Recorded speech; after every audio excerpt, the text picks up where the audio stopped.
So you want to start a photography business? I do too.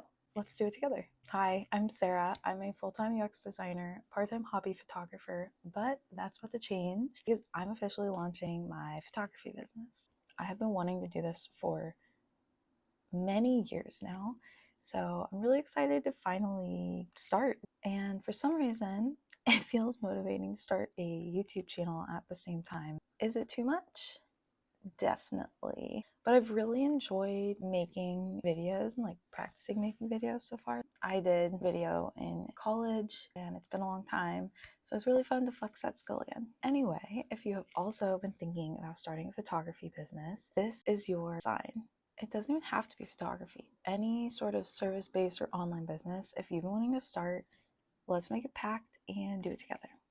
Let me know what business you are wanting to start. If you already have a small business, let me know what it is. So let's talk about where I'm at in the process. So I feel like I'm finally at the phase where I can start charging. That's why I'm saying I'm officially launching, but there's been a lot going on in the background. And so I'm going to kind of do a very brief overview of the things I've done to get to this point. And hopefully you can follow similar steps. So I want to preface that I am not a business professional. Obviously, I've been fumbling this and pushing it off for so long. And I also moved away from my hometown about a year and a half ago. I've been slowly building up my confidence with photography since even before I moved. And I just finally feel like I'm ready. So I'm just going to go for it and see what happens. I'm also hoping to share all of this in semi-real time. I thought it'd be cool to share my perspective as I'm doing it. But with that out of the way, let's talk about what I've done up to this point, and I'll share what you can do if you want to also get started on a business. I do think some of these points can work for other businesses, not just photography, especially if it's service-based. But even if it's a digital business or an art business or something, I do think some of this timeline could work for you too. So hopefully you get something out of this. First thing that I did that I think everyone should do, especially if you're trying to get into photography and start a photography business, is just practice and take photos of everything. I mean, everything. I was taking photos of my cats. I still do that sometimes. And taking photos around my apartment. I also love landscape photography. So I take my camera on any hike I go on. I've been doing photography for at least 12 years, I would say, as a hobby, but I didn't start really taking it seriously until I would say maybe 2019-ish,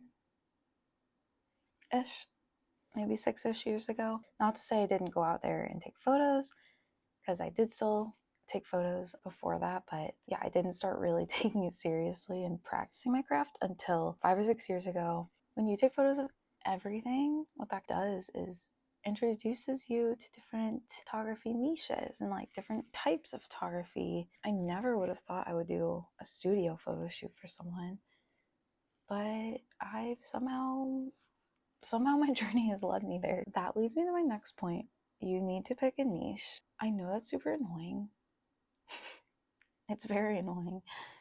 But if you want to start a successful photography business, I really think you need 1 to 2 niches to start with and just stick to that. And then things can snowball from there and you can start doing 5 other things if you really want to. You won't know what excites you in terms of niches until you take photos of everything. So once you've decided what niche you want to pursue, it's time to build a portfolio.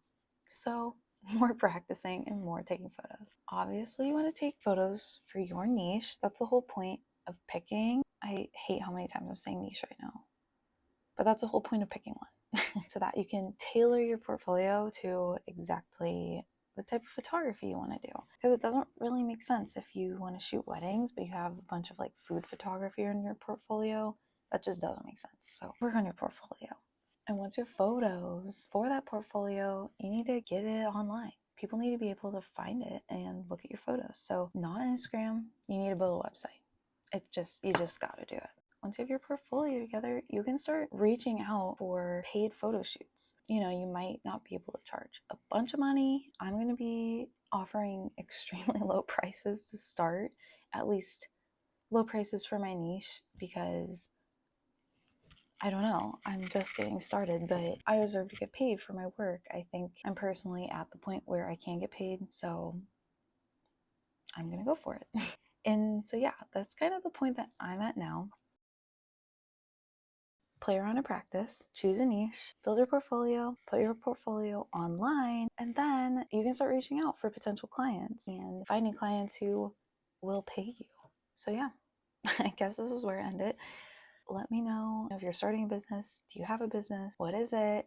How's it going? Tell me your hopes and dreams.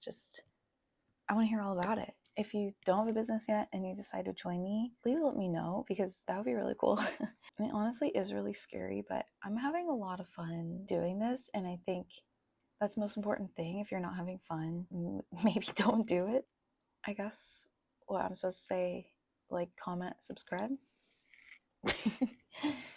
If you enjoyed this or you think this was helpful, do that. And I thank you for joining me in my first YouTube video.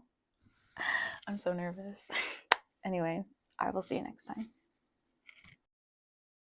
I'm going to be I kind of hate that. Like I said, I have this, or did I say that?